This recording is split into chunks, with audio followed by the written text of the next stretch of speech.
Assalamualaikum warahmatullahi wabarakatuh. Innal hamdalillahi nahmaduhu wa nasta'inuhu wa nastaghfiruh. Wa lina'udzu billahi min syururi anfusina wa min sayyiati a'malina. May yahdihillahu fala mudilla lahu wa may yudlilhu fala hadiyalah. Asyhadu an la ilaha illallah wahdahu la syarika lah. Wa asyhadu anna Muhammadan 'abduhu wa rasuluhu la nabiyya wa la rasula ba'dah. Allahumma salli wa sallim ala habibina wa syafi'ina wa maulana Muhammad wa ala alihi wa ashabihi wa man tabi'ahu ila yaumil qiyamah. Allahumma habib ilaina al-iman wa karrih ilaina al-kufra wal fusuqa wal 'isyan waj'alna minar rasyidin. Amma ba'du. Para jamaah yang Allah muliakan, kita sama-sama kembali bersyukur kepada Allah Subhanahu wa taala. Allah masih memberikan kita kesempatan untuk mengisi sisa-sisa umur, sisa waktu keberadaan kita di dunia dengan amalan-amalan yang mudah-mudahan diridhoi dan dicintai oleh Allah Subhanahu wa taala. Pada kesempatan yang berbahagia ini, insyaallah kita akan coba memukaddimahi kajian kita yang bertemakan tentang Sya'ban, tinggal hitungan hari.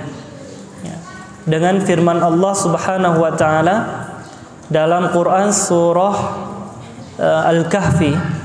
Al-Kahfi pada ayat 28 ya.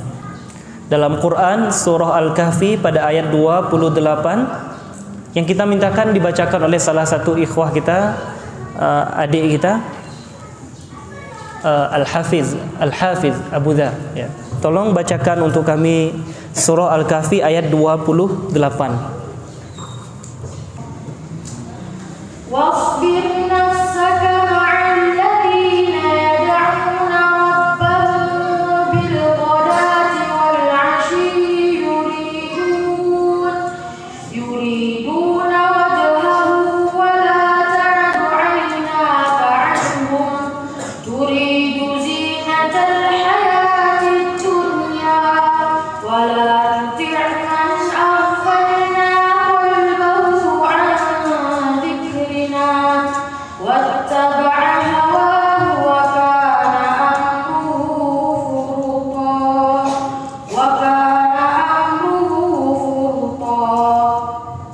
Insyaallah. Barakallahu fiik.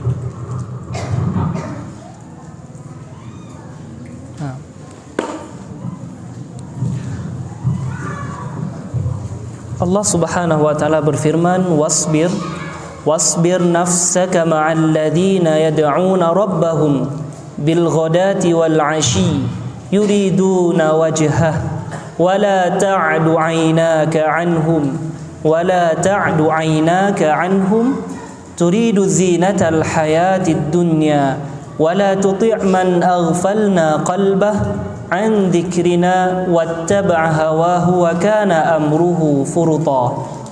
Dan bersabarlah engkau Muhammad bersama orang yang menyuruh Tuhannya pada pagi dan senja hari dengan mengharap keridhaannya, dan janganlah kedua matamu berpaling dari mereka karena mengharapkan perhiasan kehidupan dunia, dan janganlah engkau mengikuti orang yang hatinya telah kami lalaikan dari mengingat kami serta menuruti keinginannya dan keadaannya sudah melewati batas. Allah Subhanahu wa taala di antara sunnah di mana setiap hari Jumat, walaupun ini hari Ahad berarti 2 hari yang lalu, setiap hari Jumat, yang hari Jumat ini sepekan sekali berarti disunnahkan bagi kita untuk membacakan surah Al-Kahfi. Mengapa kita harus membacakan surah Al-Kahfi? Banyak surah yang lain, banyak. Namun ada perintah, memang anjuran dari Rasulullah pertama. Kemudian kalau memang kita melihat dalam ayat-ayat dalam surah Al-Kahfi itu sendiri memang mengandung makna yang luar biasa. Itu betul-betul teguran kepada kita. Di antaranya misal ada 4 kisah. Yang 4 kisah ini mewakili tentang ujian kehidupan bisa datang melalui 4 pintu dalam kehidupan kita. Pertama, Allah sebutkan kisah dalam Al-Kahfi, surah kisah Ashabul Kahfi, ujian keimanan bahwa boleh jadi ujian hidup bagi seseorang hamba itu datang melalui pintu agama. Allah uji keimanannya, Allah uji agamanya. Mampu dia enggak mempertahankan agama di tengah-tengah kemungkaran yang merajalela seperti Ashabul Kahfi?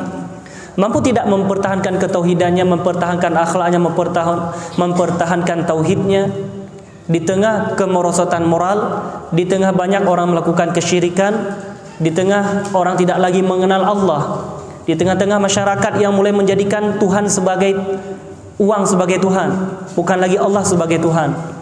Di tengah masyarakat yang menjadikan hawa nafsunya sebagai sesuatu yang mesti diikuti, bukan lagi Allah dan Rasulnya. Mampu tidak mereka mempertahankan keimanan mereka, agama mereka di tengah-tengah kemungkaran? Disitulah kita dapat mengambil banyak sekali faedah, di mana Ashabul Kahfi akhirnya mengambil inisiatif untuk pergi ke gua, menyendiri, berhijrah, meninggalkan kampung, kota, masyarakat yang sangat sudah rusak moralnya. Nah, pintu yang kedua, pintu ujian yang kedua boleh jadi datang lewat harta. Dan Allah tegur di situ dengan kisah siapa? Sahibul jannatain, satu orang kafir yang memiliki 2 kebun kurma, 2 kebun anggur, 2 kebun yang luar biasa memberikan penghasilan ekonomi sehingga dia menjadi orang paling kaya. Allah uji bagi dia dengan hartanya. Berarti boleh jadi pintu ujian datang dengan pintu harta.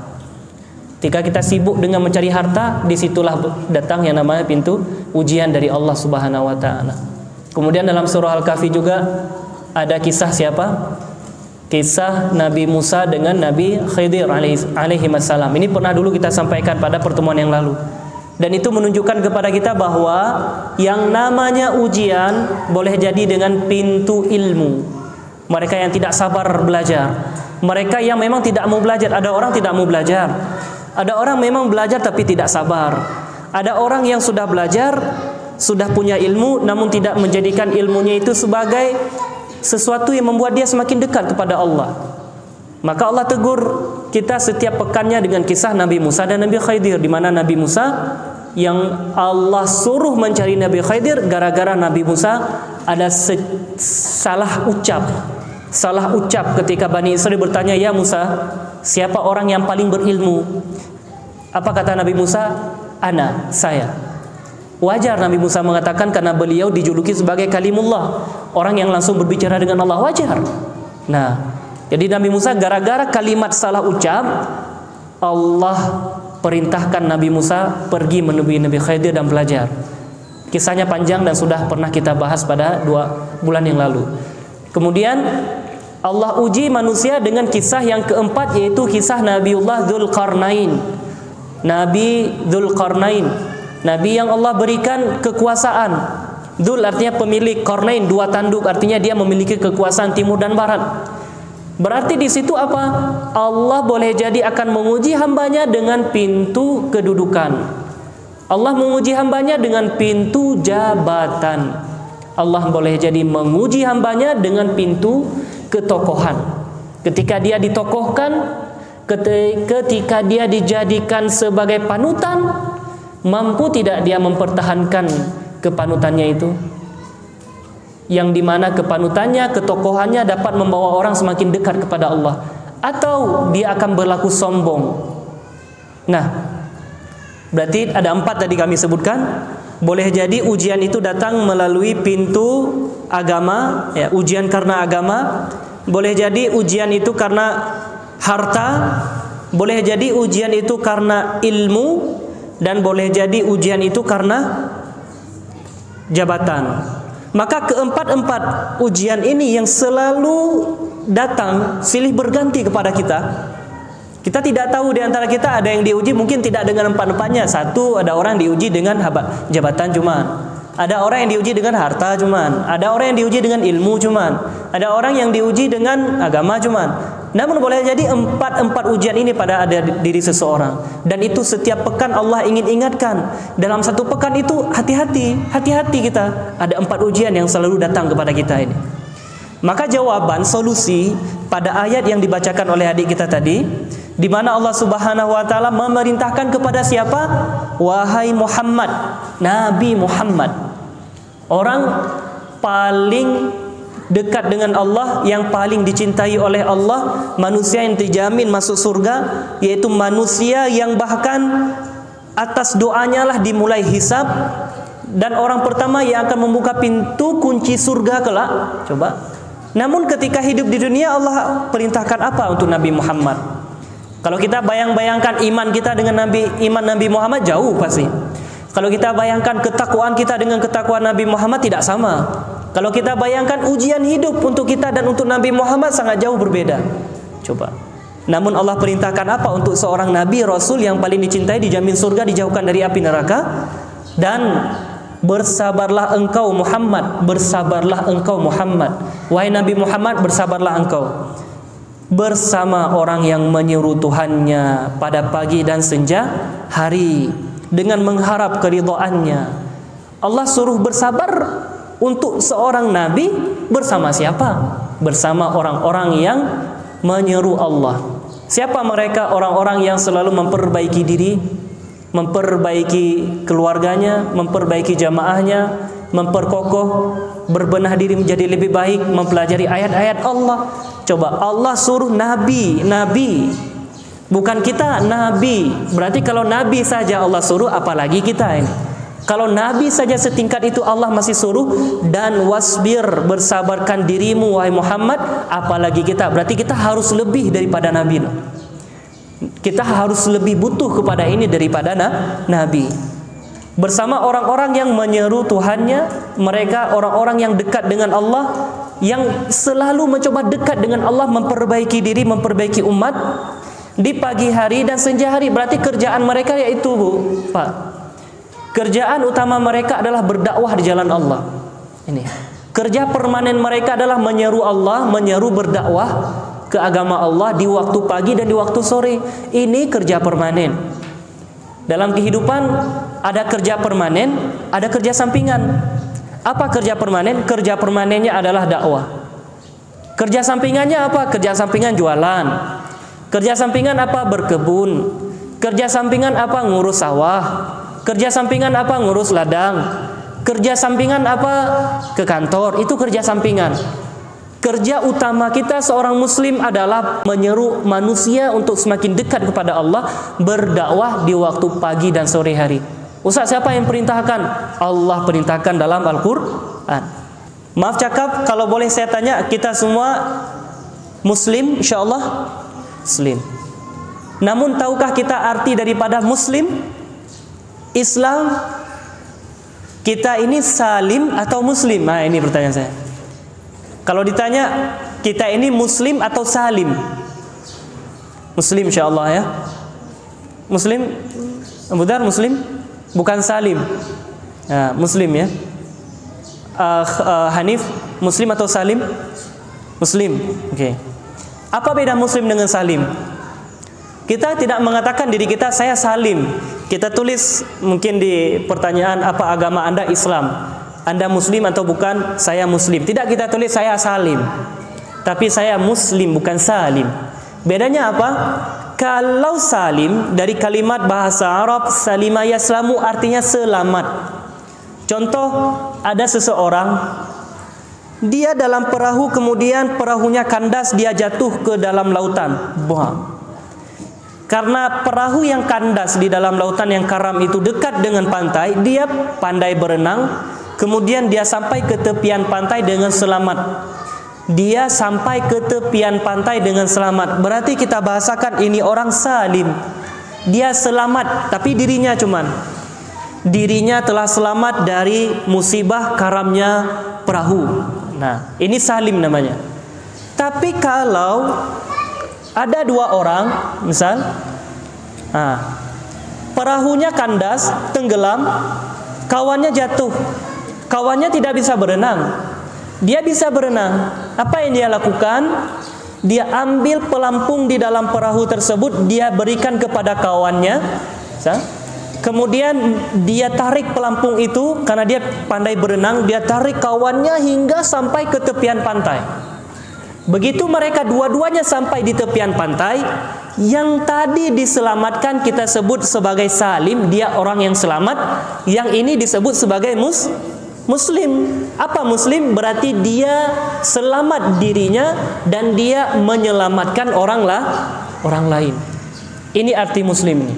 Dia selamat dirinya dan dia mampu menyelamatkan orang lain. Itu Muslim yang sebenarnya. Saya ulangi, kalau disebut Muslim berarti dia bukan hidup sendiri. Dia tidak soleh pribadi. Itu Muslim bukan orang yang soleh pribadi. Muslim bukan orang yang baik diri sendirinya, namun dia tidak mampu membaikkan orang lain. Itu bukan Muslim yang sejati. Muslim yang hakiki adalah orang yang dirinya telah baik, mendapatkan nikmat Allah, dan dia berusaha untuk memperbaiki orang lain juga. Dia tidak bercita-cita untuk memiliki surga sendirian, tidak. Namun dia bercita-cita agar bisa masuk surga bersama. Ya Allah, insyaallah semoga Allah kumpulkan kita semua di surga, amin ya Allah. Cita-cita seorang Muslim adalah bagaimana bisa hidup di dunia bertetangga dan juga hidup di surga bertetangga. Bagaimana nantinya dia, anaknya, cucunya, ayahnya, kakeknya, uyutnya, nek tu ke atas, cucu, cicit, cecet, cocot, cecet ke bawah, semua bisa berkumpul di surga. Itu baru namanya Muslim. Makanya tidak bisa dikatakan orang Muslim kalau dia cuma soleh pribadi. Itu belum sempurna Muslimnya. Muslim yang sempurna adalah soleh pribadi dan dia muslih. Dia soleh pribadi dan dia muslih untuk orang lain. Ini Muslim sejati. Dia soleh pribadi dia dan dia muslih untuk masyarakatnya. Dia mampu membawa orang lain menjadi lebih baik. Nah, saudaraku semua yang Allah muliakan, para jamaah semua, ketika Allah perintahkan Nabi Muhammad agar bersabar bersama komunitas orang-orang yang selalu berdakwah kepada Allah, dakwah, menyeru Tuhannya bil ghadati wal ashi, di waktu pagi dan senja hari, yang menjadikan fokus kehidupannya adalah dakwah. Jadi bukan fokus kehidupan adalah kerja. Berarti kami nggak boleh bekerja, Pak Ustaz? Boleh, bahkan harus. Namun bekerja itu adalah dakwah. Bekerja adalah dakwah. Ustaz, kami mau sekolah juga dakwah. Siapa yang akan menyangka kita ketika di sekolah kita mampu membuat kawan-kawan kita menjadi baik? Ustaz, kami mau ke kantor juga dakwah. Bagaimana bisa ke kantor dakwah? Ketika sampai ke kantor, kita membawa syiar Islam. Apa syiar Islam? Mengenakan hijab yang syar'i yang baik misalnya. Kemudian di waktu sholat nanti kita ajak saudara-saudara kita, rekan-rekan kantor kita yang mungkin masih melakukan tugas, masih lalai dengan tugas. Pak, kayaknya sudah masuk waktu kita sholat bareng. Yuk kita sholat bersama, sholat zuhur. Kita ke musola kantor, kita ke menasah kantor. Misal. Berarti juga berdakwah. Maka fokus seorang Muslim adalah dakwah dimanapun dia berada. Adapun kerja, ke ladang, berdagang, berjualan, itu adalah kerja sampingan. Kerja permanen adalah dakwah. Nah, wala ta'du 'ainaka anhum, dan janganlah kedua matamu berpaling dari mereka. Kenapa kedua mata? Bukan badan. Padahal logikanya Allah bisa saja mengatakan dan janganlah badanmu berpaling dari mereka. Tetapi Allah menggunakan dua mata. Karena boleh jadi panca indera yang pertama sekali yang berpaling dari orang-orang yang menyuruh kebaikan itu, orang-orang yang mengajak bermajelis ilmu agama, adalah mata. Kenapa bisa mata? Pertama lihat, Allah malas sekali lah. Mata dulu yang berpaling. Mungkin dia tutup mata pun nggak mau lihat. Kenapa nggak mau lihat? Malas. Dapat panggilan dari HP-nya misal, ada kajian, nggak mau lihat. Mata tidak mau melihat. Pas buka HP, WhatsApp, hari ini ada kajian hari Ahad, kajian lagi, buka lain lah. Nah, berarti yang paling pertama sekali adalah mata. Kalau mata itu dituruti, maka seluruh badannya akan mengiyakan. Nanti lari ke hati. Seluruh badannya akan mengiyakan apa yang diinginkan oleh mata dan hatinya. Dari mata turun ke hati. Itu banyak orang mengatakan dari mata turun ke hati. Nah, hatinya mengatakan, malaslah saya hadiri kajian hari ini, mumpung saya kerja saja. Ketika dapat telepon, ibu, ini kita ada kajian. Bapak, ayo kita berangkat bareng bersama. Apa jawaban hati? Hati merespon jangan pergi, bilang aja bahwa sakit, maka tubuh akan merespon sakit. Tubuh akan merespon apa keinginan hati. Nah ini dia. Makanya kata Allah, jangankan badan, mata pun kalau bisa wahai Muhammad jangan berpaling. Jangankan badan, mata pun jangan berpaling dari mereka. Fokus. Fokus utama adalah membersamai komunitas orang-orang yang baik. Nah ini dia. Karena kalau berpalingnya mata, maka otomatis hati akan turidu zinatal hayatid dunya. Hati akan menginginkan keindahan-keindahan dunia. Hati pasti akan condong untuk mendapatkan dunia. Alhamdulillah para jamaah kita, ya, banyak jamaah kita orang-orang yang alhamdulillah Allah berikan hati yang istiqomah untuk belajar agama. Ya, alhamdulillah. Dan kalau kita survei berapa banyak orang yang hadir pada pagi hari ini dengan orang yang tidak hadir, sependuduk Takengon kayaknya lebih banyak yang tidak hadir, betul? Hari Ahad boleh jadi adalah hari yang sangat menyenangkan bagi kita ataupun sangat-sangat butuh kita ke sawah misal. Hari Ahad boleh jadi adalah hari yang sangat butuh kita ke kebun. Hari Ahad adalah hari yang boleh jadi sangat butuh kita untuk menjaga toko kita dan sebagainya. Namun hanya hamba-hamba Allah yang hatinya dikaitkan dengan tempat-tempat majelis ilmu adalah mereka yang mampu meninggalkan itu semua kemudian menghadiri ke sini. Ya, hanya hamba-hamba Allah.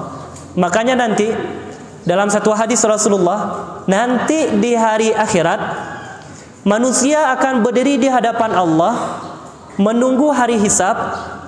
Menunggu hari hisab dengan matahari yang tidak jauh sehingga banyak mereka yang tenggelam dengan keringatnya sendiri.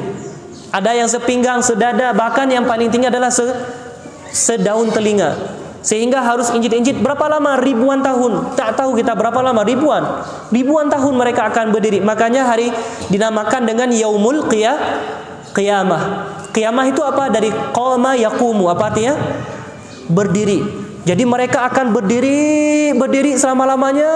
Betul.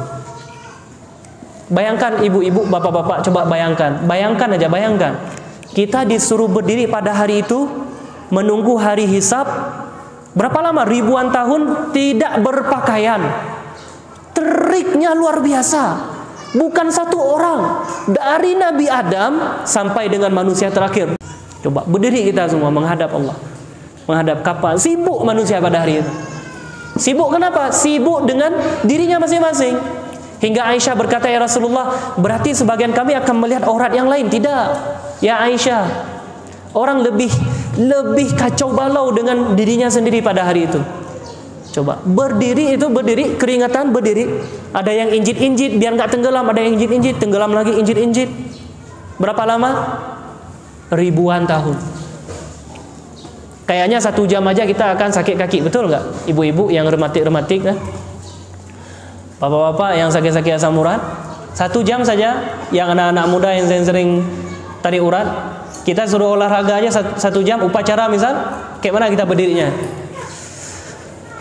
Dalam sholat nanti, tarawih misal, Allahu Akbar, di entah rakaat keberapa, udah mulai. Imam bacanya 1 halaman. Imam bacanya 2 halaman. Imam bacanya 3 halaman.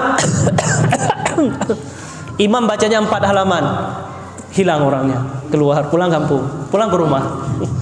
Coba itu baru berdiri sholat. Dan itu tidak lama pastinya, 5 menit, 10 menit berdiri. Coba ini di hari akhirat, yaumul qiyamah, hari berdiri. Qiyam dari kalimat qama yaqumu, di mana umat dari Nabi Adam sampai akhir zaman kelak akan diperintahkan berdiri hingga dimulainya hisab. Tuh. Namun alangkah indahnya, nah, di saat banyak umat kala itu berdiri, ada hamba-hamba Allah 7 jenis orang yang hamba-hamba Allah ini diberikan fasilitas VVIP. Ya, mereka dilayani bahkan. Dalam hadis Nabi SAW bersabda, sab'atun yudhilluhumullahu fi dhillihi yawma la dhilla illa dhilluh. Ada 7 orang, 7 jenis orang, bukan 7 orang, sedikit sekali Ustaz. 1, 2, 3, 4, 5, 6, 7, udah habis dah. Ada 7 golongan, ada 7 kelompok manusia. Berapa banyak kita nggak tahu, tapi 7 kelompok yang mereka akan mendapatkan naungan Allah, yang pada saat itu tidak ada naungan kecuali naungan Allah cuman. Nah, ini dia. Yang pertama, siapa mereka? Imamun adilun, ya, imam yang adil. Siapa imam yang adil? Seorang pemimpin yang baik, yang adil. Pemimpin siapa? Pemimpin rumah tangga, pemimpin anak-anaknya, pemimpin keluarganya. Seorang ayah sebagai pemimpin rumah tangga yang adil. Adil bagaimana Pak Ustaz? Adil si ini kasih 100, itu 100, bukan. Adil dalam timbangan agama, adalah. Adil adalah orang yang mampu menjauhkan diri dari dosa-dosa, yang sesuai perkataan dan perbuatan, ya, yang istiqomah di jalan kebenaran, yang mengajak anak-anaknya, istrinya ke jalan kebaikan. Imamun adil, imam yang adil. Nah, yang kedua, imamun adilun wa rajulun qalbuhu mu'allaqun bil masajid. Dan kelompok orang yang hatinya itu terpaut dengan masjid. Hatinya itu terpaut dengan masjid. Setiap saat tidak ada yang dirindui oleh hatinya kecuali Allahu Akbar, Allahu Akbar, panggilan sholat. Dia menjadikan sholat itu adalah ibadah, perkara, agenda yang paling menyenangkan dalam hidup, titik. Kalau pergi kemana saja, pokoknya jangan pernah tinggalkan sholat. Berekreasi, bertamasya, piknik, sholat tetap fokus utama. Reuni dengan kawan-kawan, sholat tetap fokus utama.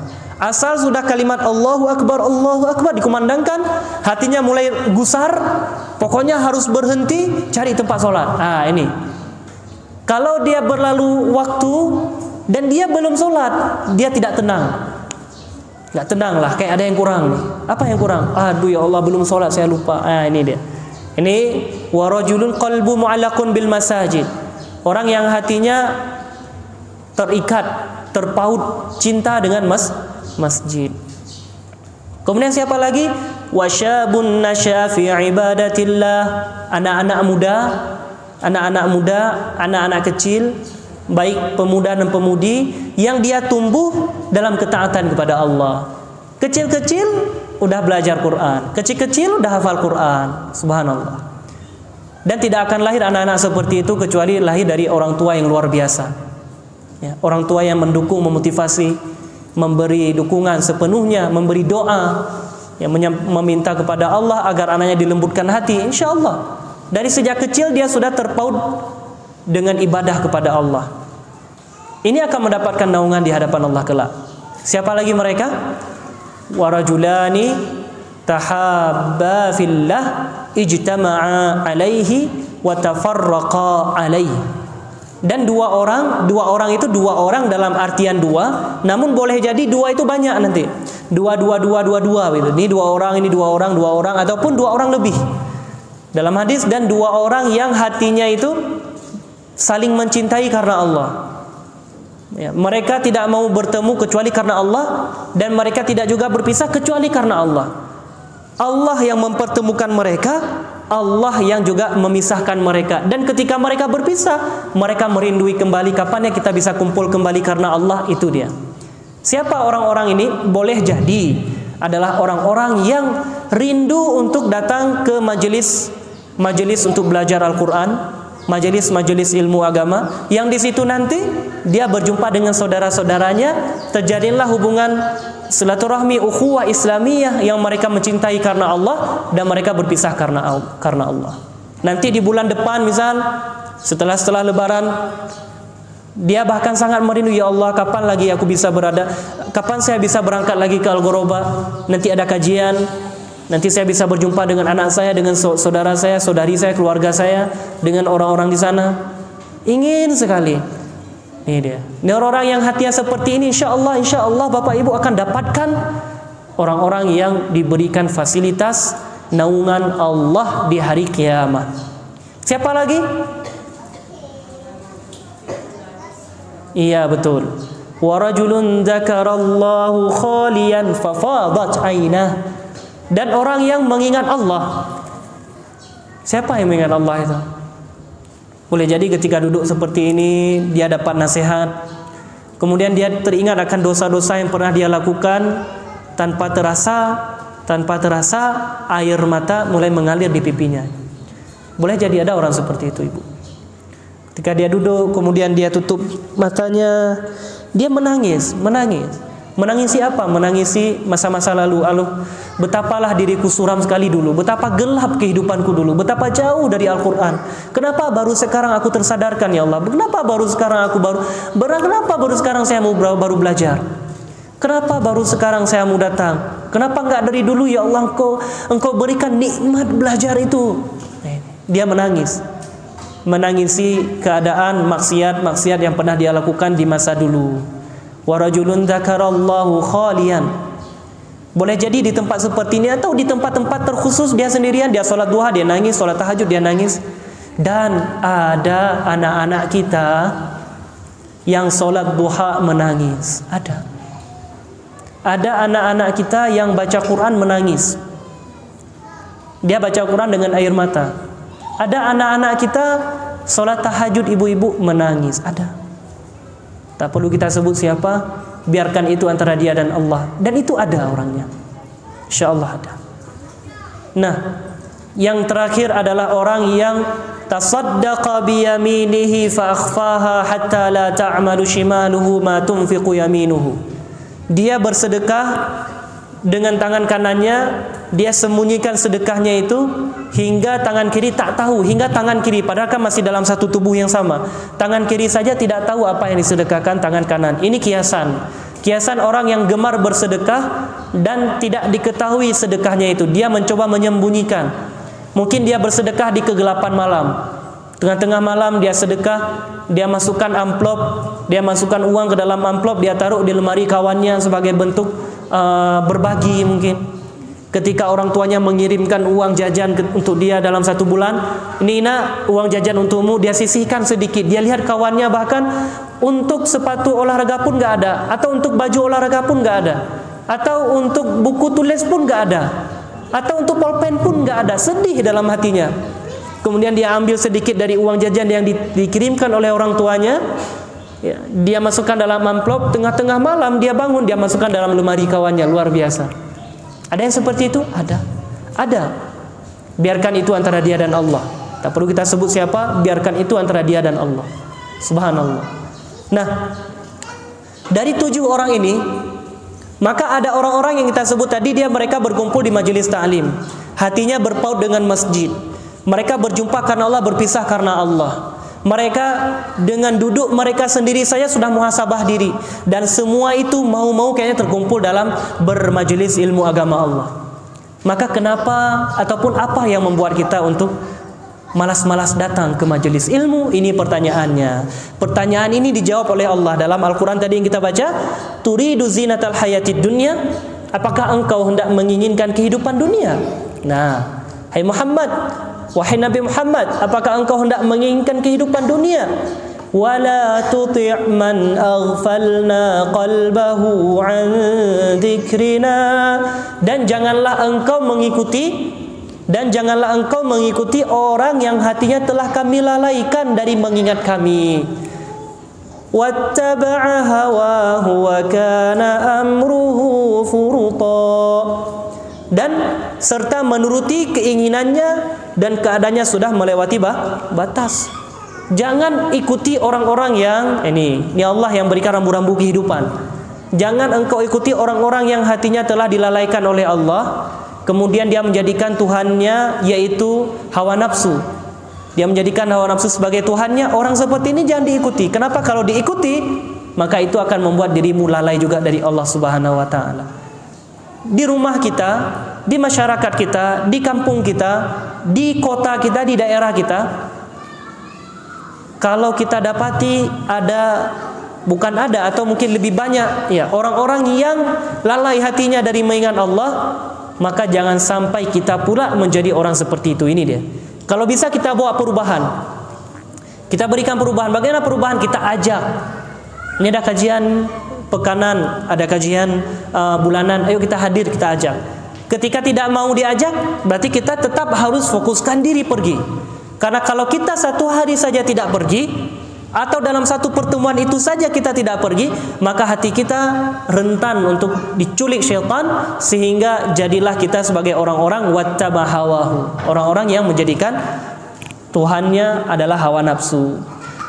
Saudaraku yang Allah muliakan, coba kita lihat dalam Al-Quran surah At-Taubah ayat 119.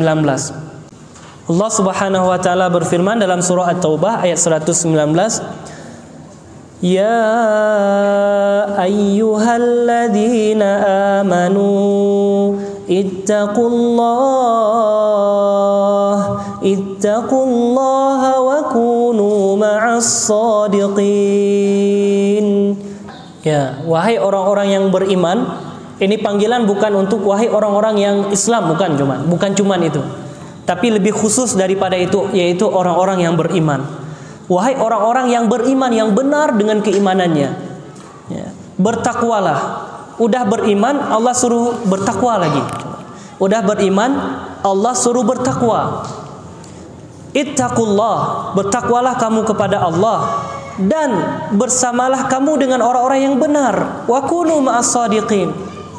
Jadi kalimat berlapis, perintah berlapis. Perintahnya apa? Kepada orang-orang beriman, satu. Maka yang cuma mengaku Islam tapi belum sempurna imannya, sempurnakan iman. Yang mengaku Islam tetapi imannya masih dinodai dengan nilai-nilai kesyirikan, noda-noda kesyirikan, ya tinggalkan kesyirikannya. Allah ingin panggil orang-orang beriman cuma yang full keimanannya. Bertakwalah kepada Allah. Ternyata tidak cukup dengan keimanan, bertakwa juga harus. Nah, ketika seseorang sudah mencapai derajat ketakwaan dalam kehidupan, apa itu bertakwa? Menaati perintah Allah, menjauhi larangannya. Dan itu berat pastinya. Ketika dia telah berusaha dan dia telah mencapai derajat ketakwaan kepada Allah, apakah cukup? Belum cukup. Allah perintahkan wa kunu ma'as shadiqin. Bergabunglah, bersamailah. Jadikan dirimu salah satu dari orang-orang yang shadiqin, orang-orang yang benar. Apa itu shadiqin? Orang-orang yang benar dengan keimanan, jujur kepada Allah dalam hubungan. Mereka tidak menodai hubungan kepada Allah dengan sesuatu apapun. Mereka yakin kepada Allah. Mereka menjadikan fokusnya adalah Allah setiap harinya. Apapun yang mereka lakukan adalah ibadah. Proyek besarnya adalah menuju surga Allah. Ini Allah perintahkan wa kunu ma'as shadiqin. Coba. Berarti bagi siapapun kita yang merasa diri bertakwa, kemudian saya bisa menjaga ketakwaan, keimanan di kampung, ini hati-hati, kayaknya belum cukup. Belum cukup informasi. Kenapa belum cukup informasi? Karena Allah mengatakan dengan bahasa lain ini, bahwa kita tidak akan mampu menjaga iman dan takwa kita jika kita tidak membersamai orang-orang yang benar. Ini dia. Kami ulangi, kalau bahasa lain daripada ayat tadi, bahasa terjemah yang lain, bahwa kita tidak akan mampu menjaga iman dan takwa kita jika kita tidak membersamai orang-orang yang benar. Maka Allah perintahkan wa kunu ma'as shadiqin. Ya, jadikan fokus bersama orang-orang yang benar. Orang yang benar yang mana? Ya, orang-orang yang belajar ilmu agama, belajar Al-Qur'an. Nah, masyaallah muslimin yang Allah muliakan, maka kehadiran kita kali ini kita harapkan di sisi Allah sebagai bentuk bukti ketakwaan kita dan bukti kita ingin menjadi orang-orang yang lebih baik ke depannya. Amin ya rabbal alamin. Nah, masyaallah muslimin yang Allah muliakan, kita coba mengupas tema kita pada pekan hari ini atau pada Ahad hari ini dengan tema Sya'ban tinggal hitungan hari. Ini tanggal Sya'ban tanggal keberapa kita? Kalau tidak salah kami ini tanggal ke Sya'ban ke-21. Berarti Sya'ban bulan ini ada 29 hari. Sisa Sya'ban kita mungkin 8 hari lagi. Betul. Ya, betul lebih kurang 8 atau 9. Jadi kita sedang berada pada bulan Sya'ban dan bulan Sya'ban tinggal hitungan hari. Ada apa gerangan di bulan Sya'ban? Dan kenapa mesti kita angkat bulan Sya'ban yang tinggal sebentar lagi? Inilah bentuknya tazkirah Bapak Ibu. Tazkirah apa itu tazkirah? Mengingatkan kembali bahwa Sya'ban sebentar lagi. Ada banyak keutamaan di bulan Sya'ban. Ada banyak keutamaan yang perlu kita kaji ulang, kita sebut ulang, kita murojaah kembali. Coba kita lihat dari para ulama yang berkata bahwa ada satu kaidah yang sangat indah.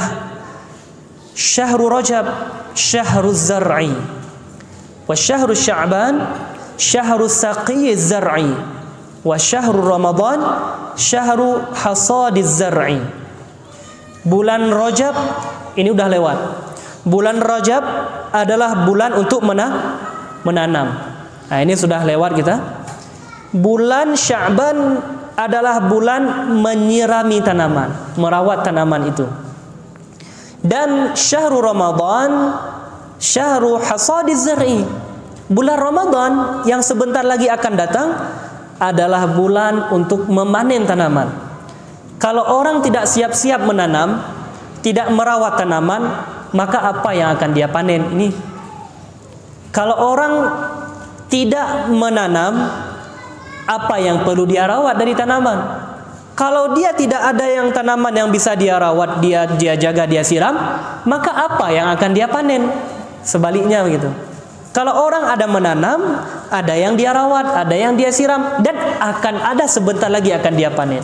Maka orang-orang salaf terdahulu, para ulama kita ataupun Nabi dan para sahabat itu biasa berlomba-lomba menjadikan aktivitasnya di bulan Sya'ban bagaikan bulan Ramadan ini.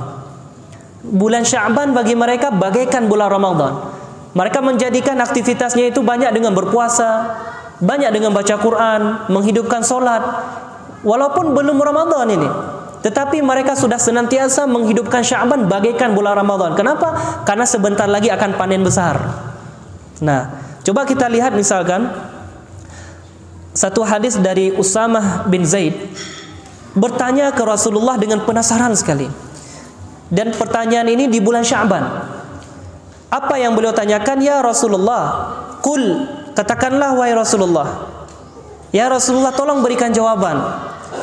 Aku tidak pernah melihatmu berpuasa sebelum dari bulan-bulan lainnya selain di bulan Sya'ban ini. Ya Rasulullah, berikanlah jawaban kepadaku. Aku tidak pernah, mengapa aku tidak pernah melihat engkau berpuasa sebanyak daripada bulan Sya'ban? Jadi Nabi kalau datang bulan Sya'ban itu berpuasa banyak sekali. Bahkan kalau kita lihat dari hadis lain, semisal hadis Aisyah radhiyallahu anha, lam yakunin Nabi sallallahu alaihi wasallam yasumu syahran aktsara min Sya'ban. Tidak pernah Nabi berpuasa paling banyak dalam satu bulan ataupun dalam bulan-bulan kecuali pada bulan Sya'ban. Kalau bulan Ramadan memang sudah perintah Allah, tapi bulan-bulan lain, Muharram, Safar, Rabiul Awal, Dzulqa'dah, Dzulhijjah, Nabi tidak pernah berpuasa lebih banyak. Berpuasa ada, tapi tidak sebanyak pada bulan Sya'ban. Fa innahu kana yasumu Sya'bana kullah. Karena boleh jadi ya, fa innahu, sesungguhnya beliau berpuasa Sya'ban sepenuhnya pun. Jadi Nabi memaksimalkan puasa sebanyak-banyak mungkin di bulan Sya'ban. Ini membuat Usamah bin Zaid yang kala itu masih sangat muda belia jadi penasaran. Ya Rasulullah, apa sebab ya Rasulullah? Kenapa engkau banyak berpuasa di bulan Sya'ban padahal kamu belum Ramadan? Kenapa sebab ya Rasulullah? Qul, katakan. Maka jawab Rasulullah sallallahu alaihi wasallam, Dzalika syahrun yaghfulun nasu anhu baina Rajab wa Ramadan. Bulan itu, bulan Rajab, bulan Sya'ban, bulan itu adalah bulan antara Rajab dan Ramadan, bulan Sya'ban, yang banyak manusia lalai daripada keutamaan pada bulan itu. Yang banyak manusia lalai pada bulan Sya'ban. Wa huwa syahrun turfa'u fil a'mal. Pada bulan itu Allah akan mengangkat amal-amal hamba ila Rabbil alamin, menuju Allah Rabb pemilik sekalian alam. Fa uhibbu ayurfa'a amali wa ana shaim. Jadi aku ingin agar ketika amalku diangkat menghadap Allah, diriku dalam kondisi berpuasa, insyaallah. Jadi pada bulan Sya'ban Allah akan mengangkat amal. Pertanyaannya, pada hari keberapa Sya'ban Allah akan mengangkat amal-amal itu? Nisfu Sya'ban. Banyak mengatakan dari kita nisfu Sya'ban. Nah, namun kalau kita lihat dalam teks hadis yang barusan kita baca, fa uhibbu ayyurfa amali wa ana shaim. Aku ingin, kata Rasulullah, agar ketika amalku diangkat, diriku dalam keadaan berpuasa. Makanya Nabi berpuasa sebanyak-banyaknya. Apa faedah di situ? Faedahnya para jamaah yang Allah muliakan, kita tidak tahu pada malam keberapa diangkatnya amal. Kenapa saya bilang kayak gitu? Karena Nabi berpuasa sebanyak-banyaknya. Nabi tidak mengatakan pada hari keberapa. Yang pasti pada saat diangkat bagi Nabi. Nabi kan lebih tahu masalah gaib yang Allah berikan. Yang pasti ketika diangkat amal, aku ingin agar diriku dalam kondisi berpuasa. Jadi belum tentu dalam malam nisfu Sya'ban cuma diangkat amal. Boleh jadi di awal, boleh jadi di tengah, dan boleh jadi di sisa-sisa hari terakhir ini. 8 hari lagi Sya'ban. Boleh jadi selama 8 hari inilah, boleh jadi. Ilmul ghaib indallah. Allah yang maha tahu ilmu ghaib. Kita nggak punya ilmu ghaib itu. Allah yang maha tahu tentang hal yang ghaib. Kapan Allah ingin angkat, Allah angkat. Bagaimana Allah angkat itu urusan Allah. Apakah Allah angkat satu-satuan atau sekaligus itu urusan Allah. Kita tidak tahu kapan, kita tidak tahu bagaimana caranya, itu kita kembalikan ilmu itu kepada Allah yang maha tahu. Maka bagi kita yang sisa Sya'ban cuma 8 hari lagi, apa salahnya kita juga memperbanyak amalan-amalan seperti Nabi, memperbanyak amalan-amalan seperti sahabat. Mereka banyak baca Quran di bulan Sya'ban yang sisa beberapa hari lagi ini. Mereka banyak berpuasa di sisa Sya'ban berapa hari lagi ini, cuman kita maksimalkan. Besok ada Senin, pas kita berpuasa. Kemudian ada hari Kamis nanti kita berpuasa. Boleh jadi, kami ulangi, boleh jadi Bapak Ibu, sisa 8 hari lagi inilah mungkin diangkat amal. Dan ketika diangkat amal, kita dalam kondisi berpuasa. Dalam diangkat amal, kita sudah banyak membaca Al-Quran. Dalam diangkat amal, kita telah banyak melakukan kebaikan. Nah ini dia ya.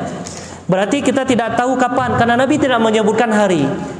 Nah, Nabi bahkan mencoba lebih banyak. Pokoknya aku berpuasa aja lah sebanyak-banyaknya, bahasa lainnya nih. Yang penting ketika diangkat nanti dalam kondisi berpuasa ini. Jadi tidak kita tahu kapan.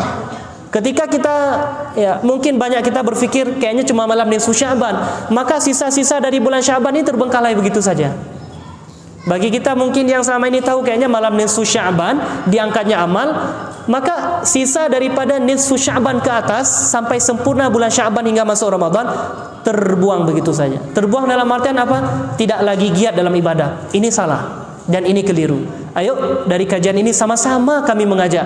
Mumpung masih ada berapa? 8 hari lagi Sya'ban. Ayo kita semakin giat bahkan berpuasa, semakin giat membaca Quran, salat tahajud, salat duha dan lain-lain. Nah, coba kita lihat faedah kedua dari bulan Sya'ban. Bulan Sya'ban di mana para sahabat Nabi, para sahabat generasi umat terdahulu menghiasinya dengan berpuasa, menghiasinya dengan banyak membaca Al-Quran, menghiasi bulan Sya'ban dengan banyak bersedekah, banyak solat, karena mereka sebentar lagi akan memanen tanaman. Berarti hari-hari di bulan Sya'ban adalah hari-hari menyiram. Mereka semakin giat. Bagi orang yang berprofesi dari sebagai tukang kebun, sebagai petani, ya, ini sangat tahu bahwa ketika kita telah menanam tanaman itu, tidak kita rawat, gagal kita panen ini. Banyak orang-orang yang akan semakin giat ketika ingin merawat tanaman. Ya. Ketika hari ini misalkan hari menanam, nah ketika nanti hari di mana dia harus menyiram, dia akan rawat, dia akan jaga, dia akan semprot, dia akan mengecek kualitas buah-buahan. Kenapa? Karena sebentar lagi akan ada hari panen besar. Nah, hari panen bagi kita adalah Ramadan. Hari panen ibadah. Sebelum Ramadan itu datang, sekarang mumpung masih ada waktu, kita perbanyak. Ada 2 alasan setidaknya di mana para sahabat terdahulu banyak-banyak beribadah di bulan Sya'ban. Alasan pertamanya yang sudah kita sebutkan tadi adalah alasan diangkatnya amal. Dan kita lagi-lagi tidak tahu kapan amal itu akan diangkat, sehingga banyak-banyaklah kita beramal, dan ketika amal kita itu diangkat, kita mempersembahkannya dengan amalan terbaik. Ini dia. Alasan kedua, pada malam nisfu Sya'ban, ya, manusia akan mendapatkan ampunan dari Allah Subhanahu wa taala. Ini dia. Ini antara alasan yang kedua juga.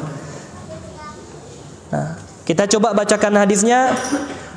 Perlu kami sampaikan, hadis ini diriwayatkan oleh hadis dari Imam At-Tabrani dan Ibnu Hibban. Sanadnya bisa dikatakan sebagai hadis yang dhaif, hadis yang lemah. Namun para ulama pakar hadis, ya, pakar hadis yang ulama salaf dan khalaf membolehkan menggunakan hadis ini sebagai bentuk motivasi melakukan kebaikan. Boleh, ya, menggunakan hadis ini sebagai bentuk motivasi saja. Nah, apa hadis ini yang berbunyi? Yatlu'ullahu ila jami'i khalqihi lailatan nisfi min Sya'ban. Allah memandang kepada seluruh hambanya pada pertengahan malam dari bulan Sya'ban. Fayaghfiru li jami'i khalqihi. Maka Allah akan berikan ampunan kepada seluruh hambanya pada malam itu. Nah, maka motivasi kedua, kenapa harus banyak-banyak melakukan amal ibadah di bulan Sya'ban? Karena boleh jadi ada malam yang dimana akan diampunkan dosa-dosa hambanya oleh Allah Subhanahu wa taala. Bagi kita, kalau bisa, kita mengharapkan Allah ampunkan dosa kita juga. Dan mumpung bulan Sya'ban tinggal beberapa hari lagi. Nah, hanya saja ada dua jenis manusia yang tidak akan pernah diampunkan oleh Allah pada malam nisfu Sya'ban. Kalau pada malam nisfu Sya'ban tidak diampuni, juga nanti kaitannya dengan malam Ramadan. Lailatul Qadar pun, pada malam Lailatul Qadar pun tidak akan diampuni juga. Ya. Ini siapa mereka? Dua jenis manusia yang tidak akan pernah mendapatkan ampunan Allah. Di saat semua hamba-hamba Allah yang muslim yang beriman kepada Allah mendapatkan ampunan dengan dari dosa-dosa yang dia lakukan. Namun ada dua jenis manusia yang tidak akan pernah sama sekali mendapatkan ampunan itu. Capek dia beribadah, Ustaz, dia juga puasa pada bulan Sya'ban, puasa terus menerus, tapi tidak akan mendapatkan ampunan, tidak bermanfaat puasanya. Ustaz, dia menghidupkan solat di malam Sya'ban, solat tahajud, dia solat duha, pokoknya dia solat, dijaga 5 waktunya, namun dia tetap tidak akan mendapatkan ampunan. Dia usah bersedekah selalu di malam Sya'ban, sama aja dia tidak akan mendapatkan ampunan. Pertanyaannya, siapa dia? Betul. Kembali kepada hadis yang tadi yang belum kami sempurnakan. Hadisnya apa? Allah memandang kepada hambanya pada malam nisfu Sya'ban, pertengahan Sya'ban. Fayaghfiru li jami'i khalqihi. Allah akan ampunkan setiap hamba-hambanya pada malam itu. Illa, kecuali siapa? Li musyrikin, orang yang melakukan kesyirikan. Au musyahin, atau orang yang melakukan permusuhan,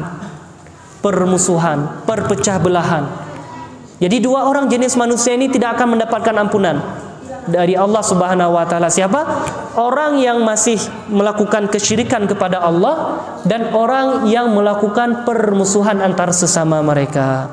Nah, masyarakat muslimin, coba kita lihat tentang orang yang tidak diampuni oleh Allah, li musyrikin, ya, orang yang berbuat syirik, yaitu orang yang menjadikan tandingan, ada persekutuan, ya, dia meyakini ada hal-hal lain yang dapat mendatangkan manfaat, menjauhi dia dari mara bahaya selain Allah. Dia meyakini ada benda-benda yang kalau dia pakai, dia gunakan, ataupun orang-orang yang dia yakini orang-orang ini dapat memberikan manfaat kepada dirinya, menolak mara bahaya selain daripada Allah. Dia tidak lagi Allahus Samad, Allah tempat bergantung, Allah tempat meminta, tetapi makhluk Samad, manusia tempat bergantung bagi dia. Atau jimat Samad, jimat adalah tempat bergantung, jimat adalah tempat dia menolak mara bahaya. Dan ini dalam kategori sebagai dosa besar. Dosa besar, dosa syirik. Ada 7 dosa besar, di antaranya yang pertama bahkan asyirku billah, ya, syirik kepada Allah. Baru yang kedua nanti as-sihru, sihir. Baru nanti sisa-sisanya, ada 7 dosa besar. Nah, Allah Subhanahu wa taala berfirman dalam Quran surah An-Nisa. Silakan dibuka surah An-Nisa ayat 48. Wa may yusyrik billahi faqad iftara itsman 'azima. Dan barang siapa yang mempersekutukan Allah, mensyirikkan Allah. Ya, ada orang memang mempersekutukan Allah dengan sesuatu yang dimana dia tidak meyakini Allah, bahkan ini syirik besar. Ada juga syirik besar jenis lain, yaitu dia meyakini adanya yang bisa mendatangkan manfaat dan mara bahaya Allah, dan ada sesuatu lain yang bersama Allah. Ya, coba dipahami.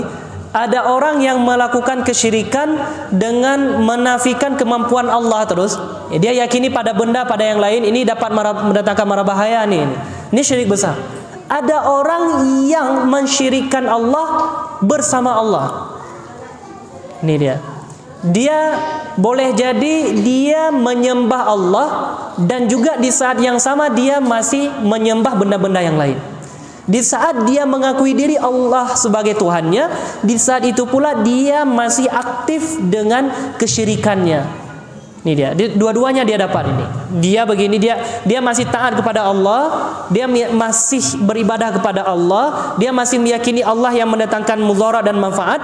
Namun di saat yang sama dia juga yakin kepada benda yang dapat mendatangkan manfaat dan menjauhkan mudarat daripada selain Allah.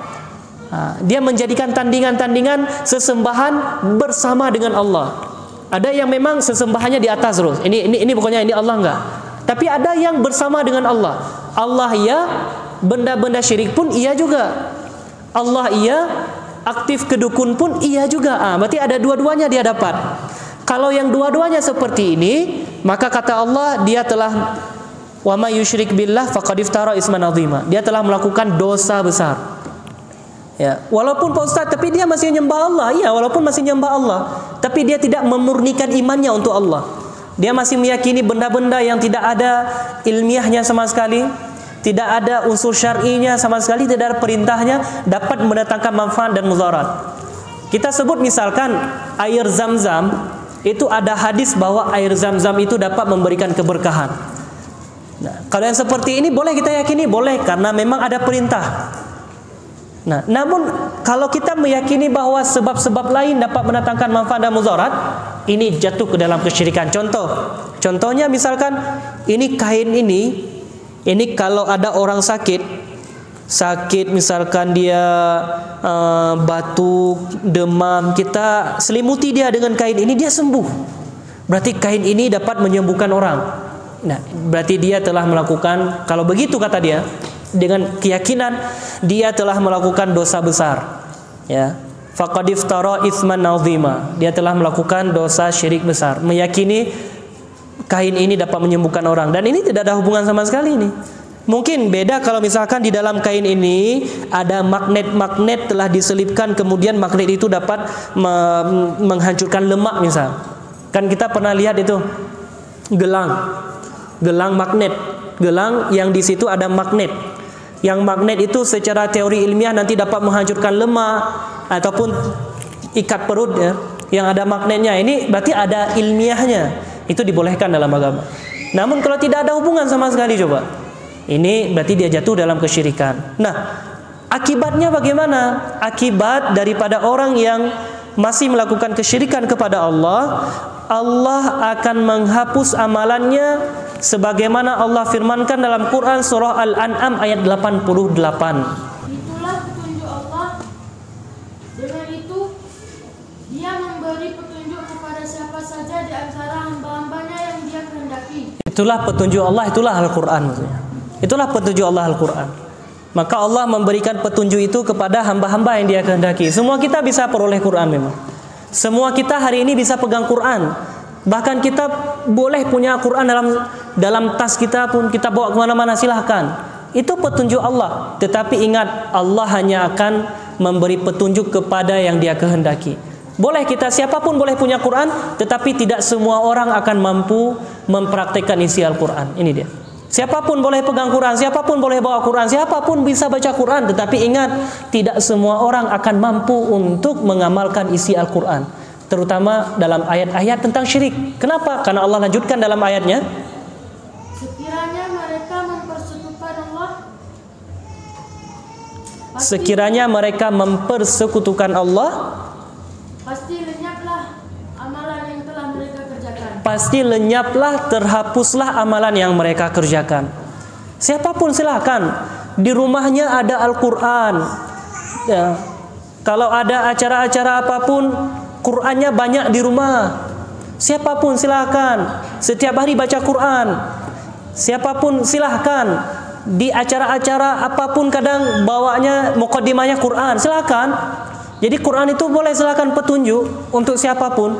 Namun ingat, petunjuk itu hanyalah untuk hamba-hamba Allah yang sudah dijadikan oleh Allah hatinya itu lembut untuk menerima Quran.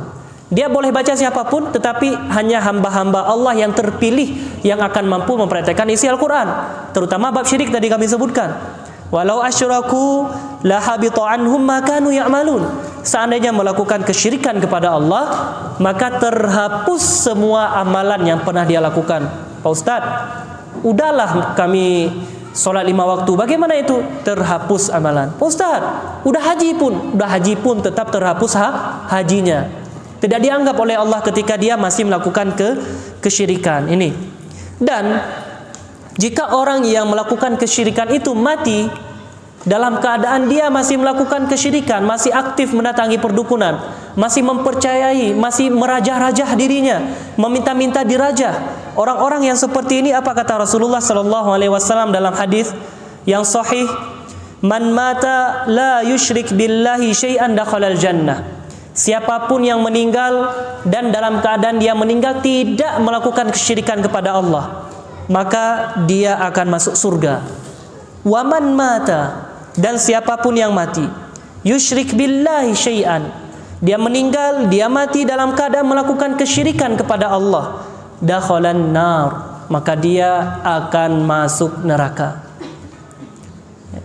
Boleh jadi Bapak Ibu yang Allah muliakan, ada orang-orang entah di luar sana maksudnya, berdasarkan pengalaman-pengalaman kami yang kami dapati dalam menangani pasien-pasien ya, di saat dukun memerintahkan, mempersyaratkan ini, Anda ingin sembuh? Ya, oke. Kalau begitu carilah tulang, misalkan tulang biawak, tapi biawaknya harus biawak yang dilindas mobil, dan nggak boleh yang di sini, harus yang ke daerah Banda Aceh sana misal. Coba, bisa kebayang bagaimana persyaratan untuk sembuh dari seorang dukun?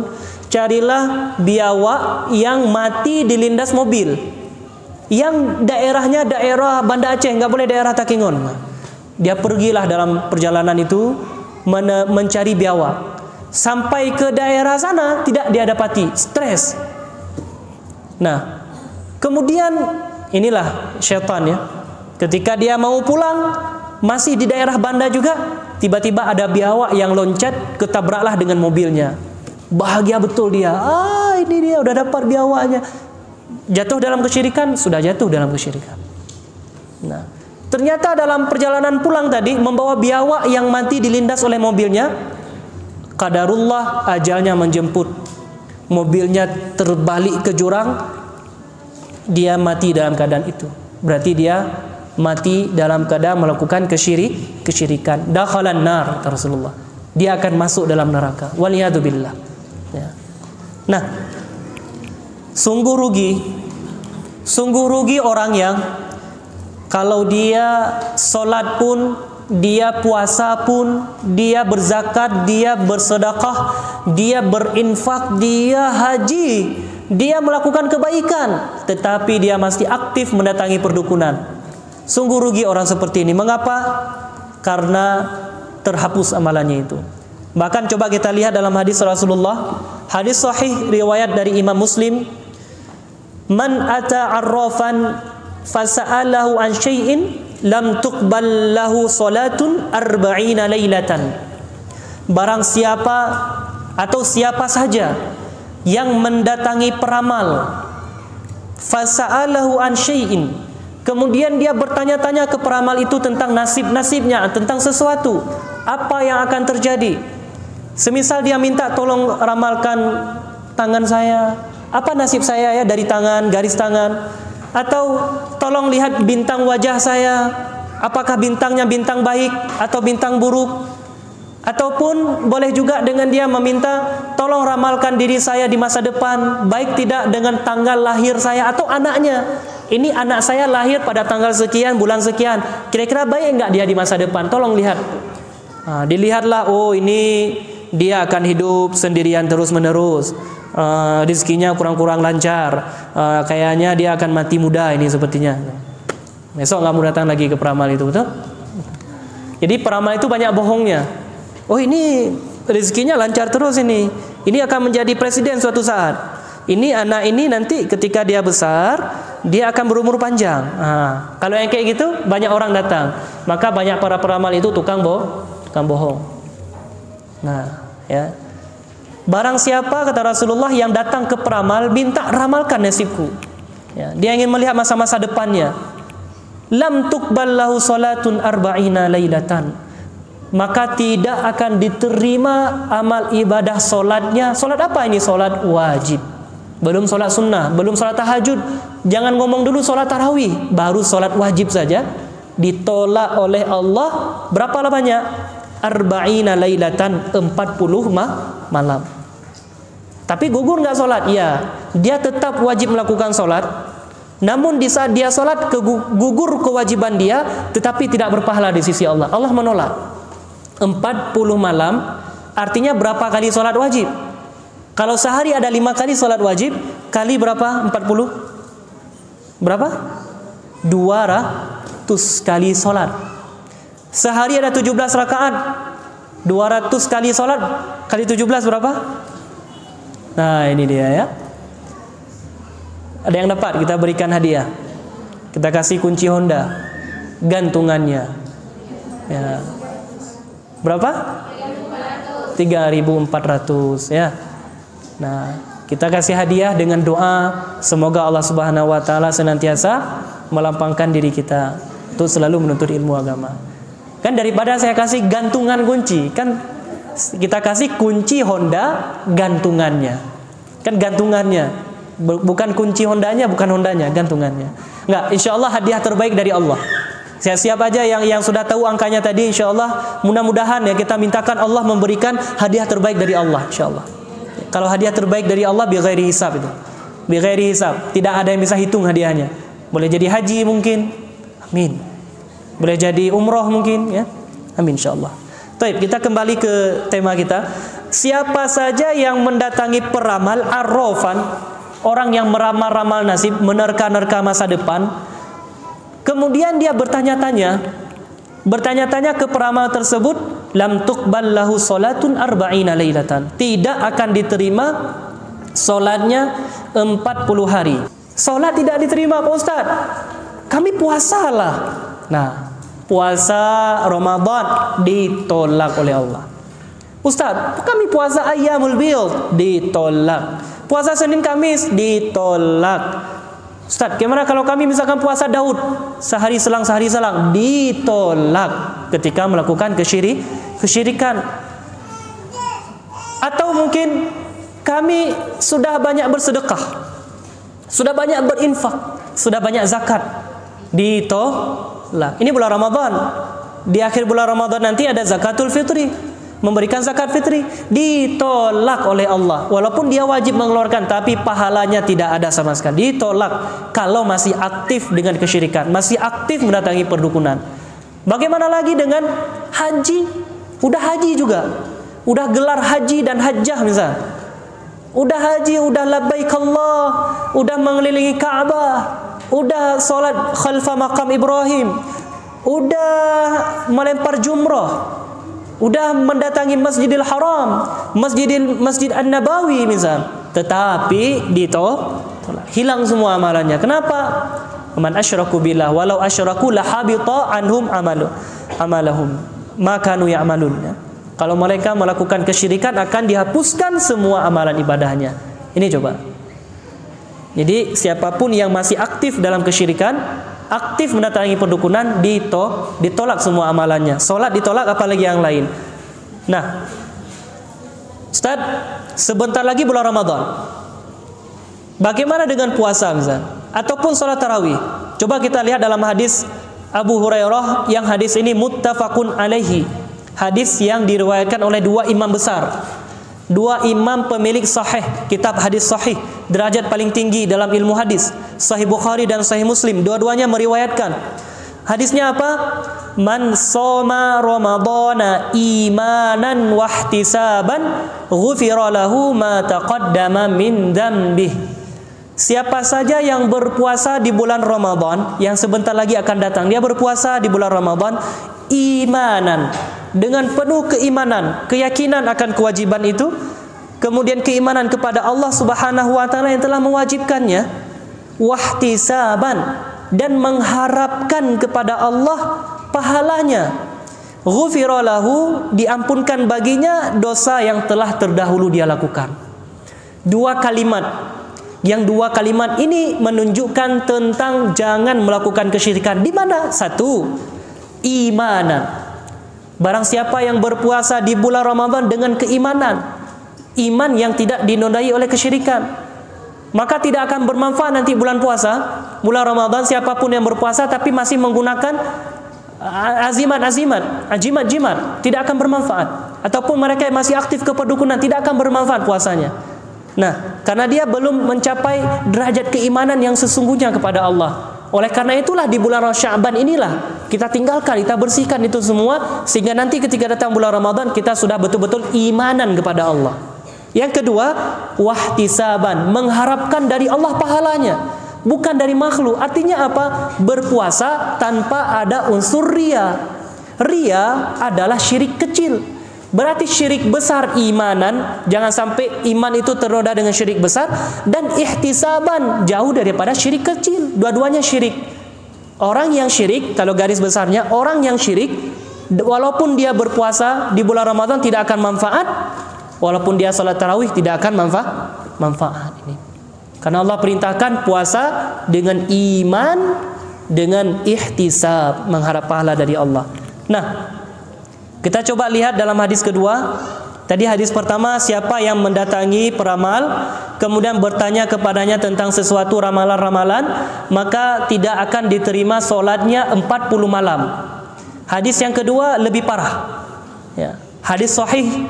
Ya, hadis sahih di mana Rasulullah sallallahu alaihi wasallam bersabda, "Man ata kahinan au arrafan fasaddaqahu bima yaqul faqad kafara bima unzila ala Muhammad." Siapa saja yang mendatangi kahin, dukun, dia datang kepada dukun atau kepada arrafan, peramal. Boleh jadi hari ini dukun dan peramal satu paket. Coba, ini Ramadan sebentar lagi nih. Para dukun, para sihir, para peramal bersatu padu untuk memarakkan Ramadan itu dengan apa? Dengan kesyirikan. Dan kalau tidak salah sudah ada itu pamflet informasi terbaru tentang, kalau tidak salah ini menyemarakkan perdukunan di bulan Ramadan. Jadi mereka sudah buat agenda bagaimana orang bisa mengenal tentang perdukunan, pelet dan sebagainya itu. Kemudian pengobatan dukun tadi di bulan Ramadan, bahkan di bulan suci. Bagaimana hari ini dinodai bulan suci dengan perdukunan dan kesyirikan coba. Betul, memang hari-hari akhir zaman ini kita akan berhadapan dengan siapa? Dajjal dan pengikutnya. Walaupun Dajjalnya belum turun, tapi pengikutnya ini sudah mulai turun. Kekuatan Dajjal apa? Sihir, dukun, sihir kemampuannya. Nah, maka perang di akhir zaman itu akan lebih banyak perang melawan penyihir. Yang hari ini sudah mulai semarak tuh. Ya, sudah legal bahkan. Mau praktek apapun, mau pelet, mau membunuh orang jarak jauh. Nah, orang-orang bodoh sudah mulai bermunculan. Kalau bahasa ininya orang-orang pintar, kita ganti dengan orang-orang bodoh, ya, bukan orang-orang pintar. Maka siapapun yang mendatangi orang bodoh, ya, yang mendatangi orang pintar kalau bahasa ininya, tapi bahasa yang bagusnya orang bodoh, kahin, dukun maksudnya. Au arrafan, orang-orang yang peramal, sok tahu, orang-orang yang sok tahu tentang masa depan, mengakui dirinya lebih tahu daripada Allah, arrafan, fasaddaqahu bima yaqul, kemudian dia membenarkan apa yang dikatakan oleh si dukun tadi. Oh betul Pak Dukun, dia yakini. Kemudian ketika dia berikan azimat, dia berikan benda-benda, dia gunakan benda itu. Ya, semisal benda apa yang biasa sering digunakan pada anak kecil yang masih bayi, yang masih kecil, balita, benang 7 warna. Merah, kuning, hijau di langit yang biru.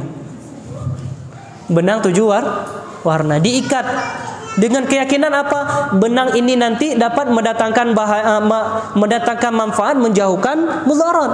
Benang ini dapat mencegah si bayi ini dari penyakit. Benang ini dapat mencegah dia daripada gangguan-gangguan jin. Nah, misal.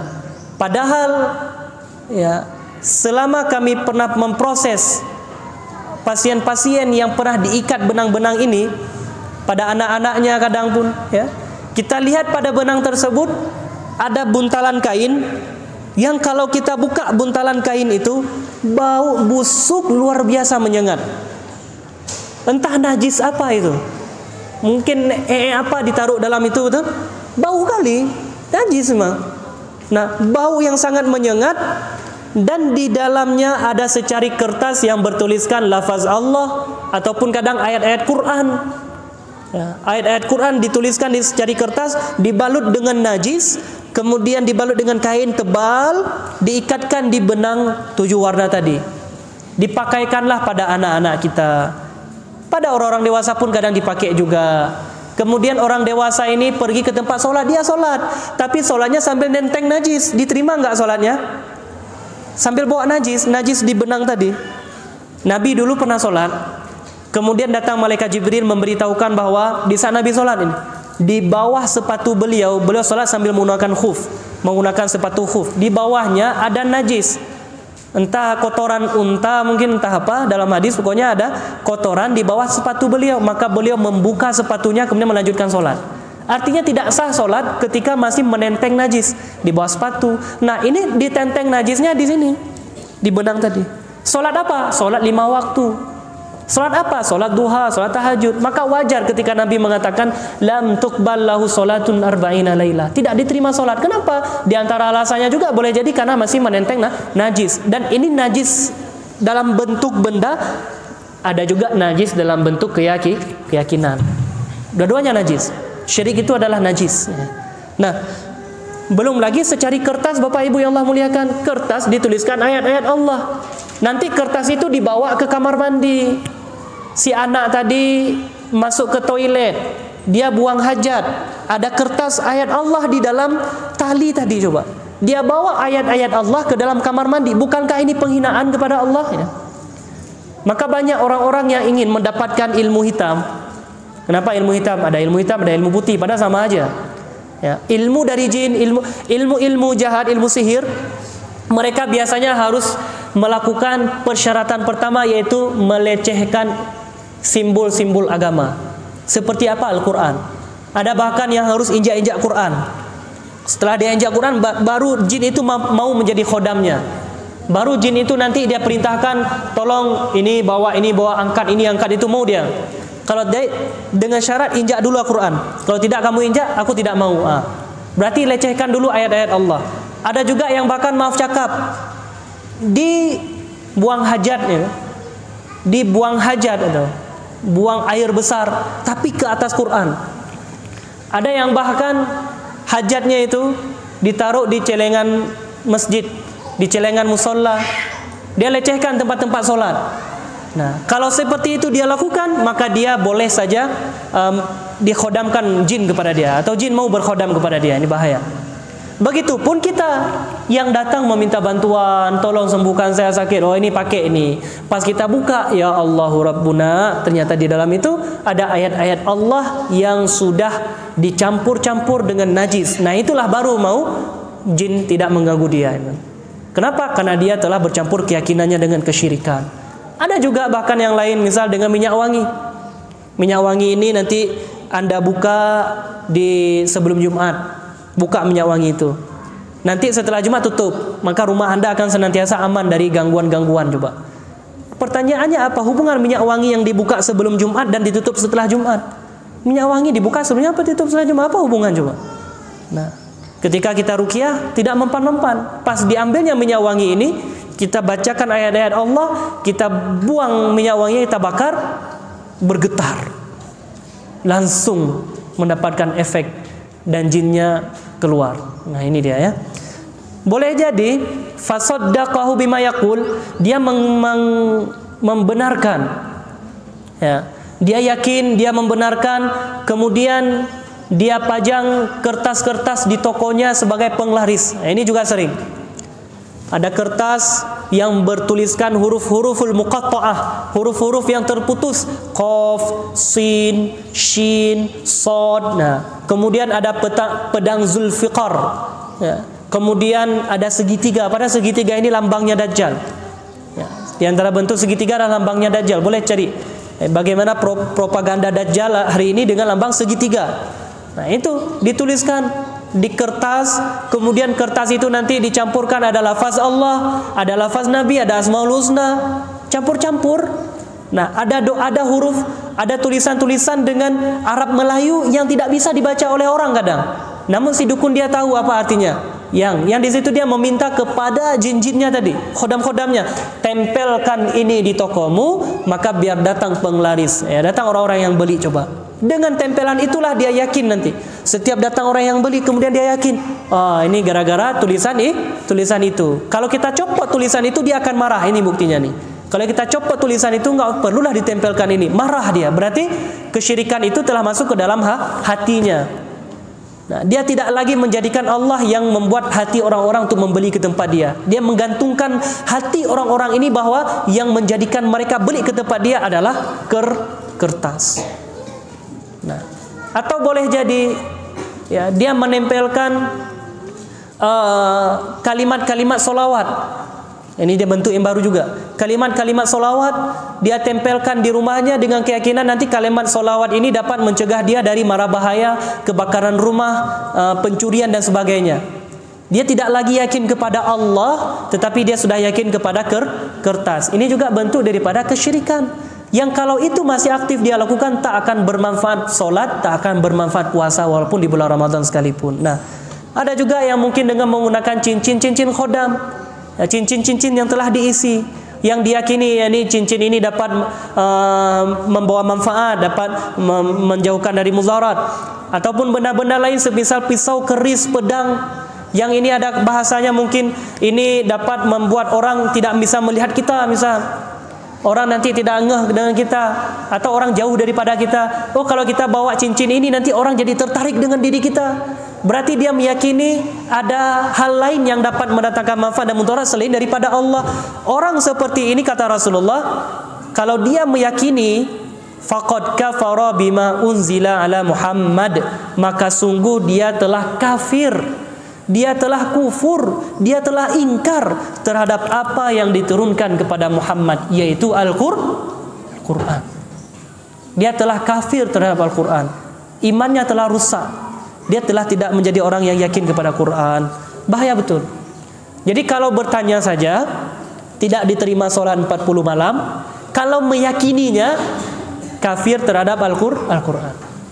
Dua-duanya itu berbahaya. Masyarakat muslimin yang Allah muliakan. Nah, kebanyakan orang meyakini benda-benda itu atas nanti pertolongan dari benda itu dapat memberikan manfaat kepada dia. Padahal benda-benda itu telah diisi jin. Artinya apa? Dia secara garis besar ya, dia yakin bahwa nanti ada jin yang membantu dia untuk menjauhkan mudarat, mendapatkan manfaat, menjauhkan dia dari mara bahaya, dari musuh-musuh dan sebagainya. Padahal Allah memberitahukan kepada kita tentang perkataan jin yang sebenarnya. Ini jin. Apa kata jin? Coba lihat dalam Quran surah jin. Nama surahnya surah jin. Ya. Jadi dinamakan surah jin karena memang perkataan jin di situ. Allah nukilkan firman-Nya dari perkataan jin. Jin ayat 6. Wa annahu kana rijalun minal insi ya'uduna birijalin minal jinni fazaduhum rahaqa. Sesungguhnya ada beberapa golongan laki-laki dari manusia, mereka meminta perlindungan kepada golongan jin. Datang ke tempat yang baru, dia minta siapapun kamu yang menghuni tempat ini, izinkan saya masuk ya, jangan ganggu saya. Ini meminta perlindungan. Ketika dia melewati jembatan Apit. Jembatan Apit itu ada di mana? Jembatan di daerah Banda Aceh setelah Sare. Jembatan apa namanya itu? Jembatan gantung. Ada 2 jembatan. Biasa ada orang menyampaikan, ini kalau lewat jembatan itu klakson dulu 3 kali, tit, tit, tit, biar nggak ada yang ketabrak gitu. Siapa yang mau ditabraknya? Jin kah? Atau biar nggak diganggu? Klakson dulu, tit, tit, tit. Kemudian maaf ya, saya mau lewat. Long dia lewat baik pekaru-pekaru long. Jangan ganggu saya. Ini juga bentuk daripada perlindungan kepada jin, meminta perlindungan kepada jin. Ataupun ya menggunakan benda-benda tadi. Nanti dilindungi oleh jin. Bayi misalkan, masih bayi nangis-nangis, wah, nangis. Kemudian agar dia tidak menangis, dia apain? Taruhlah kadang keris, rencong, pisau-pisau yang sudah dirajah di bawah bantal. Ini juga daripada meminta perlindungan kepada jin. Nah, apa kata Allah? Lanjut. Tetapi mereka jin menjadikan mereka manusia bertambah sesat. Bertambah sesat, bertambah lemah, rahaqa. Dia tambah lemah keinginannya, lemah keimanannya kepada Allah ketika dia mulai mempercayai kepada jin. Nah, itu, ya. Jin saja tidak mampu memberikan mudarat dan manfaat, tidak mengetahui hal gaib. Boleh baca dalam surat jin. Boleh baca dari awal ayat nanti sampai akhir ayat. Itu rahasia-rahasia jin semua itu. Jin mengatakan, tidak ada di antara kami yang mengetahui apa yang akan terjadi, tetapi manusia itu ingin bertanya-tanya. Kemudian kami dulu pernah duduk-duduk di langit, mencoba mencari berita langit, tetapi kami terkena lemparan-lemparan oleh malaikat. Kami mendapati langit ini telah dikuasai. Nah, kemudian di antaranya juga ayat tadi, banyak manusia yang meminta perlindungan kepada kami dari jin, tetapi yang bahwa kami bukan melindungi, justru menambah kelemahan dia, menambah dia semakin sesat. Nah, ini. Ya, banyak orang meminta-minta kepada jin, tetapi jin tidak akan pernah bisa membantu mereka. Nah, secara garis besar berarti kalau orang masih aktif melakukan kesyirikan kepada Allah, maka Allah tidak butuh pada puasa yang dia lakukan, Allah juga tidak butuh pada salat tarawihnya, Allah tidak butuh pada hajinya, Allah juga tidak butuh pada zakat fitrahnya, karena dia masih aktif melakukan praktek perdukunan ataupun mendatangi dukun. Oleh karena itu, mulai dari sekarang saudaraku yang Allah muliakan, mari sama-sama kita bersihkan diri kita ini.